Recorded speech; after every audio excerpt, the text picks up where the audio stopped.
तो आपको बता दूं जी कि जो कोरोना वायरस है, ये कोविड-19 है, ये मामला बैनुल-अक़वामी है। पूरी आफाकी गोया आलमगीर सतह पर कोरोना के चपेट में पूरी दुनिया आ गई है। इससे बचाव की जो भी तदबीर की जाए, जो भी हिफ़्ज़ान सेहत के उसूल बताए जाएं, जो भी मेडिकल का एडवाइस हो, तो उसको मानना चाहिए। लेकिन बिहार में और पूरे देश में ये कोरोना के नाम पर सरकार डंडे चला रही है और डिक्टेटरशिप लागू कर दिया है। चाहे मोदी जी का मामला हो या हमारे राज्य के मुखिया नीतीश जी का मामला हो। मामला ये है कि ये भी देखा जा रहा है कि ये बीमारी ज्यादातर बड़े शहरों में और बड़े लोगों के जरिए से बीमारी फैली है, लेकिन इसकी पूरी पिटाई हो रही है मजदूरों की। मैं जो विडंबना सह रहा हूं और जो मेरी परेशानी है, मैं उस तक को शेयर करना चाह रहा हूं कि बिहार में सबसे ज्यादा माइग्रेंट लेबर है। बिहार में कल कारखाने नहीं है, खनिज नहीं है। मुख्यमंत्री जी अपनी जबान से वो भाषण देते रहे कि साहब हम लोगों को पलायन से रोकेंगे, लेकिन पलायन को रोकने में विफल हुए। न तकनीकी और उच्च शिक्षा का कोई यहाँ पर साधन हो सका। नतीजा हुआ कि बच्चे भी पढ़ने के लिए अन्य राज्यों में गए हैं और मजदूरों का तो की बड़ी एक तादाद, मैं कहता हूँ करोड़ों में उसकी तादाद है, जो बिहार से बाहर है। और वो ईंट पत्थर तोड़ना हो, चाहे पंजाब के खेतों में काम करना हो, हरियाणा के कीचड़ में गलना हो, या फैक्ट्रियों में काम करना हो, उनकी बड़ी संख्या है। लॉकडाउन हो गया साहब, आप देखेंगे कि यूपी के मुख्यमंत्री ने अपने मजदूरों को भी बुला लिया और अपने विद्यार्थियों को भी बुला लिया। लेकिन नीतीश कुमार जी, जिसके मैं दावे के साथ कहता हूं कि बिहार में थोड़ी बहुत जो बेहतरी आई है, उसमें 1/3 हिस्सा इन प्रवासी मजदूरों का है। मैं दावे के साथ कह सकता हूं यहाँ बिहार के बजट साइज में 1/3 कंट्रीब्यूशन लेबर्स का, माइग्रेंट लेबर्स का है। और ये माइग्रेंट लेबर का हाल ये है आज कि छोटे छोटे कमरे में 10, 20, 25 की तादाद में फंसे पड़े हुए हैं। बाहर निकलते हैं तो पुलिस डंडे मारती है उनको। रोजगार बंद हो गया है, खाने पीने का उसको कुछ भी नहीं है। जो लोग कत्ल करते हैं, डकैती करते हैं, वो जाकर के जेल खानों में है तो 2 वक्त की रोटी उनको मिल जाती है। लेकिन तबलीगी जमात का जब से दुष्प्रचार किया है तो अब हमारे मजदूर सिर्फ भूख से नहीं बल्कि भय के मारे भी उनका बुरा हाल है। तो भाई चाहे तो आप अपने मजदूरों को उनके राशन पानी का इंतजाम कीजिए। अगर कोरोना से बचाने के लिए आपके पास कोई मेडिकल का साधन नहीं है, आप यही समझते हैं कि हमारे लोग बाहर ही रहें तभी हम बचे हुए रहेंगे, तो वोट तो उनका चाहिए ना। इलेक्शन के जमाने में मुख्यमंत्री जी, मैं कहना चाहता हूं, इलेक्शन का जमाना होता तो क्या डंडे दिखाते सरहद पर कि बिहार में कोई नहीं आओ? इलेक्शन के जमाने में तो सबको बाहर से बुला रहे हो, और आज जब वो अपने परिवारों के दरमियान में आना चाह रहा है तो आने नहीं दे रहे हो। आप भाजपा के एमएलए के बेटे के बड़े बड़े लोगों के बच्चों को बुला रहे हो, सरकारी गाड़ियों से बुला रहे हो, नियमों को तोड़कर बुला रहे हो। अब मजदूर अपने खर्च पर ही आना चाह रहा तो नहीं आ रहे हो। तो मेरा सबसे पहला मुतालबा ये है कि जो हमारे मजदूर भूखे प्यासे पड़े हैं, ये कोरोना के संक्रमण से बाद को मरेंगे, लेकिन उससे पहले भूख और भय से मर जाएंगे। आज वो जहां पर हैं, वो किराएदार उनको निकाल रहा है, वहां के स्थानीय लोग उसको निकाल बाहर कर रहे हैं भारी समझ करके। उनकी बहुत बुरी हालत है।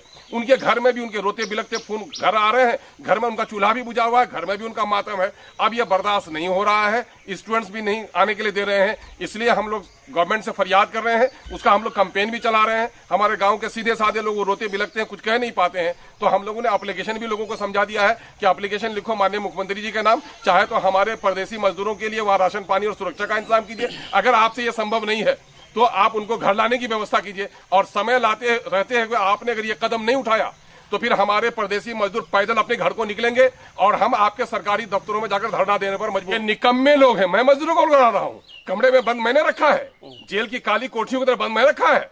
उनको जवाब देना चाहिए। आप विपक्ष की बात में कहिए, बल्कि सत्ता पक्ष के लोग इस तरह की बात करते होंगे। ये हमारे विरोधी नहीं है, ये जनता के विरोधी है, ये मजदूरों के विरोधी है, ये गरीबों के विरोधी लोग हैं। यहां जाकर के सैनिटाइजर और 2 लाइफबॉय साबुन बांट देने से मसले का हल हो जाएगा? जिनका बेटा बाहर में पड़ा हुआ है, शौहर बाहर में पड़ा हुआ है और पुलिस के डंडे मार रहे हैं, उनके लिए क्या कर रहे हैं सत्ता के लोग? ये सत्ता की दलाली कर रहे हैं वोट के लिए सिर्फ। और आज जो वोटर उनका पिटाई हो रही है, उनके बारे में मुंह पर पट्टी बांधे हुए हैं। अगर दम है सत्ता के लोगों में, दलाली नहीं, अगर नेतागिरी की ताकत है, तो जिस तरह से भाजपा के नेता के बेटों को, बच्चों को लाया गया है वहां से राजस्थान से, उस तरह से हमारे मजदूरों को गांव में ला दे, तब ये कहेंगे। ये दलाली और दिग्भ्रमित लोगों को नहीं करें। हमारा साफ मुतालबा है कि नीतीश कुमार जी हमारे मजदूरों को उनका राशन पानी का इंतजाम करें और उनको सुरक्षा प्रदान करें। जब से तबलीगी जमात का बहाना इन लोगों ने बनाया है, अब हाल क्या हो गया है आपको मालूम है कि दिलसाद नाम का एक नौजवान गाड़ी में बैठ के जा रहा था, लोगों ने पकड़ के उसको क्वारंटाइन करवा दिया। अब क्वारंटाइन में क्या तकलीफ हुई होगी कि वो नौजवान वहां अरुणाचल में वो नौजवान क्या हो जाता है,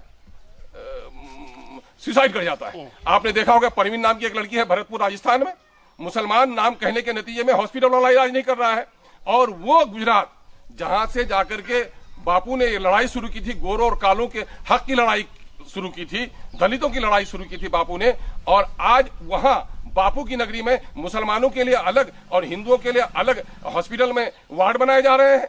योगी के यूपी में मीरठ में हॉस्पिटल वाला कहता है कि मुसलमान जब सर्टिफिकेट लेकर के आएगा तब उनका इलाज होगा। ये हिंदू मुसलमानों का मामला हो रहा है। कर्नाटका में दाढ़ी टोपी के नाम पर लोगों की पिटाई हो गई है।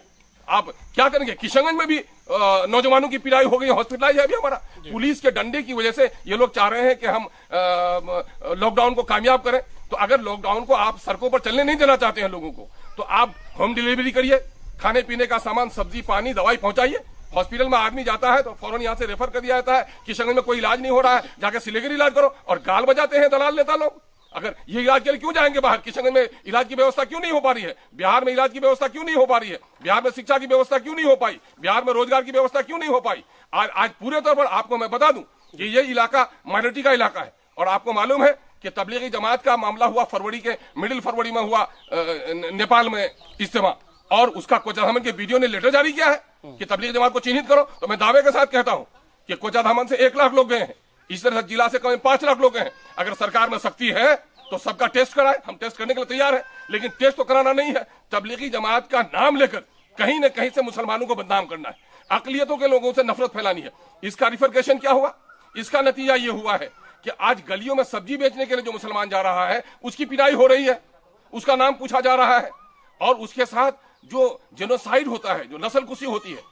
ये जो भाजपा के लोग हैं, ये आरएसएस के लोग हैं, या दूसरे लोग जो लोग फिरका परिस्थिति पर विश्वास रखते हैं। अभी प्रधानमंत्री जी प्रकट हुए हैं और उसने कहा कि साहब धर्म नाम के नाम से इसको नहीं जोड़ा जाए, किसी धर्म को देखकर नहीं, पूरे देश के लिए। प्रधानमंत्री जी, आपका बयान बड़ा खूबसूरत है। आपने इससे पहले भी बयान दिया था, जब मॉब लिंचिंग हुआ था उस वक्त भी आपने बयान दिया था कि लोगों को क्यों मार रहे हो, मुझ पर गोली चलाओ। ये शब्द तो आपके हैं, लेकिन जिन लोगों ने मॉब लिंचिंग की थी उसको लटकाया क्यों नहीं आपने? आप आज जो लोग ये काम कर रहे हैं, ऐसे लोगों पर कार्रवाई क्यों नहीं की? ये गोदी मीडिया, अभी पालघर का मामला आया, मीडिया ने कहां पहुंचा दिया उसको? वो मामला था एक समुदाय का, उन्हीं के साधु थे, उन्हीं के लोग थे, कहां से जोड़ने का काम किया? ऐसे मीडिया को आप लटकाने का काम कीजिए, जेल में भिजवाने का काम कीजिए। यानी अगर ऐसा नहीं करते हैं तो माननीय हम प्रधानमंत्री जी को कहना चाह रहे हैं, प्रधानमंत्री जी अगर आप उन पर कार्रवाई नहीं करते हैं, सिर्फ लोग लुभावन ये भाषा बोलते हैं, तो लगता है कि कहीं न कहीं से अंदरूनी तौर पर सरकार की सह उसको हासिल है, या सरकार का संरक्षण प्राप्त है उसको। इसका मतलब यही होगा। हमारी आज के दिन में सीमांचल में सबसे ज्यादा मजदूर है, सीमांचल में कोई कल कारखाना नहीं है। बिहार के भी पलायन मजदूरों की संख्या काफी है, लेकिन पूरे बिहार के अंदर में सबसे अधिक अगर बीमार कहीं पलायन है तो हमारे सीमांचल के मजदूरों का है। रोते बिलखते फिर हर दिन सैकड़ों की तादाद में आ रहे हैं। मुख्यमंत्री ने ऐप जारी किया, मुख्यमंत्री जी ने जारी किया हेल्पलाइन। आपकी हेल्पलाइन में 3000 2 अप्रैल को मुख्यमंत्री जी ने कहा कि 3000 लोगों से हमारी बात हुई, 1.25 लाख लोगों को हमने चिन्हित किया, और हम लोगों के पास 5,000 से ज्यादा लोगों का, 7,000 से ज्यादा लोगों का फोन हम लोगों के पास आ चुका है। तो सरकारी तंत्र इतना नाकाम हो, हेल्पलाइन पर बात नहीं हो रही है। एप्स के जरिए से मात्र 1000 देने की जो घोषणा इसने की है, नतीजा ये हुआ कि 10% लोगों को बगुले को थाल में खीर दे दिया आपने, और उन परदेशियों का जिनका खाता यहाँ पर है कि पुलिस निकलने नहीं दे रही है, वो पैसा कहां से आएगा? नतीजा है कि भुखमरी का लोग शिकार हो रहे हैं। सुसाइड का केस तो बिहार में भी हो गया है। कहीं न कहीं आपका मुतालबा ये है कि जो लोग बाहर फंसे हुए हैं, हाँ, उनको गवर्नमेंट निकाले, वह नहीं तो हम लोग तहरीक चलाएंगे। क्या करेंगे? हम लोग तहरीक चलाएंगे। हम लोग अनकरीब प्रशासन के लोगों को मेमोरेंडम दे रहे हैं, माननीय मुख्यमंत्री से मुतालबा करने के लिए जा रहे हैं कि माननीय मुख्यमंत्री जी, आपने हमेशा कहा है कि राज्य के खजाने पर सबसे पहला हक आपदा पीड़ितों का है, तो और आपने इसको आपदा माना भी है। तो आपदा पीड़ितों की राशि कहां है? कहां है आपदा में फंसे हुए लोग? क्या हमारे मजदूर चोरी डकैती करने के लिए गए थे? चोर डकैत जेल में हो तो 2 वक्त की रोटी मिलती है, और हमारे मजदूर वहां भूखे रह रहे हैं, मर रहे हैं, छोटे छोटे कमरे में 10-20 की तादाद में है, और वहां पर पुलिस डंडे मार रही है। उनके लिए आप क्या कर रहे हैं? हमारे मजदूर, अगर आपसे हमारे मजदूरों के राशन का, उनके सहायता का, हमारे छात्र छात्राओं को घर लाने का अगर आपके पास व्यवस्था नहीं है, वहां पर उनको राशन पानी देने का नहीं है, तो सीधे हमारे लोगों को घर पहुंचाइए। तो अगर आपने 3 तारीख तक ये काम नहीं किया तो हमारे मजदूरों की जो हालत लग रही है, बाहर से फोन आ रहा है, तो लगता है कि वो सारे सरहदों को तोड़कर अपने घरों को पैदल निकलेंगे, जिस तरह यूपी के लोग निकल के आए थे।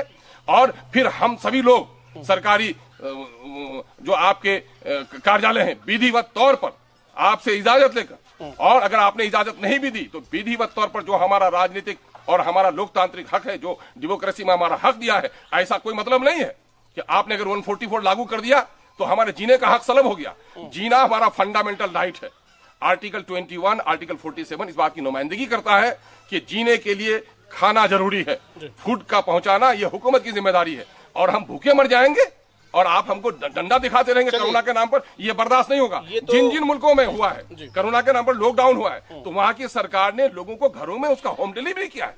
आपके पास फूटी कौड़ी नहीं लोगों को देने का, दवाई का कोई इलाज नहीं, और लोगों को हमारा कमरे में बंद रख करके आप ये रखना चाहते हैं। हम कोरोना से मर जाएंगे, हमको स्वीकार है, लेकिन भूख से नहीं मर सकते हैं। बिहार से बाहर के मजदूरों की बात हमने की। अब जो लोग बिहार में मौजूद हैं, बेशुमार लोग ऐसे भाई उनका भी हाल वही है, जिनके पास राशन कार्ड नहीं है, वो भी बहुत परेशान है। सरकारें तो बातें बहुत सारी करती हैं, लेकिन ढाक के तीन पात। अभी वो है नए लोगों को अभी कहा प्रक्रिया भेजे हैं हम वहाँ पटना मंजूरी होने के लिए। कब से चल रहा है? कई महीने से मामला चल रहा है।